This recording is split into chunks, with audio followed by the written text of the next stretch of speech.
નમસ્કાર, બંસી એન્ટરપ્રાઇઝ અમદાવાદથી આવું છું. શું નામ છે તમારું? ભાવેશભાઈ. ભાવેશભાઈ, તમારા ગામનું નામ? સાપર. સાપર. અને તાલુકો? બગસરા. બગસરા, જિલ્લો અમરેલી. તો ભાવેશભાઈ, આજે 8/11/2024 ના રોજ અમે તમારા મરચીના ફિલ્ડમાં, મરચીના પ્લોટમાં મરચી જોવા માટે આવ્યા છીએ. અને આપણે તમારી મરચી છે જોઈ રહ્યા છીએ, જે એકદમ ફ્રેશ, ચમકમાં, લાઇટિંગમાં અને બધી રીતે પરફેક્ટ દેખાય છે.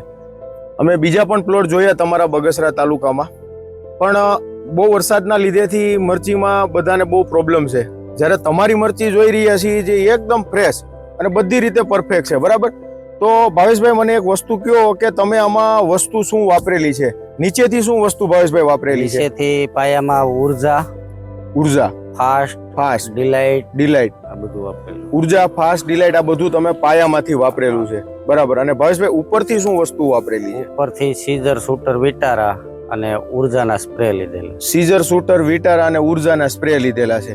ભાવેશભાઈ, આ બધી વસ્તુ તમે કરી, નીચેથી વસ્તુ વાપરી, ઉપરથી જે વસ્તુ વાપરી, તો તમને એનું રિઝલ્ટ કેવું લાગ્યું ભાવેશભાઈ? આનું રિઝલ્ટ બહુ સારું. આમાંથી મેં આ 5 લાખ રૂપિયાનું લીલા મરચાનું વેચાણ કરી નાખ્યું. 5 લાખ રૂપિયાનું તમે લીલા મરચાનું વેચાણ કરી નાખેલું છે, બરાબર? કેટલા વીઘાની મરચી છે ભાવેશભાઈ તમારે? છે 8 વીઘા. 8 વીઘામાંથી તમે 5 લાખનું લીલા મરચાનું વેચાણ કરી નાખ્યું છે, બરાબર છે?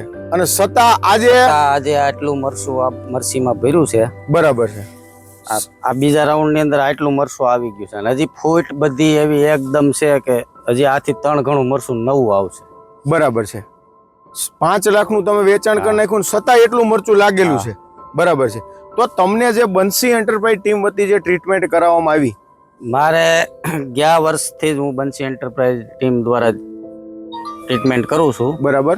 ગયા વર્ષે વીઘે 50 મણનું ઉત્પાદન આવ્યું હતું. ગયા વર્ષે સૂકું? હા, સૂકા મરચાં. સૂકું ગયા વર્ષે તમે 50 મણ વીઘે ઉત્પાદન લીધેલું છે, બરાબર? અને આ વર્ષે બંસી એન્ટરપ્રાઇઝ ટીમ ને મારું બેયનું એવું માનવું છે કે 70 થી 80 મણ જેવું સૂકું મરચું અમે કાઢશું, બરાબર? તો પણ તમારા વિસ્તારમાં આજે વરસાદનો બહુ પ્રશ્ન છે, બરાબર છે? છતાં તમારે આ રિસ્પોન્સ છે, તો તમે ખેડૂતોને બંસી એન્ટરપ્રાઇઝ ટીમ વતી શું સંદેશો દેવા માંગો છો?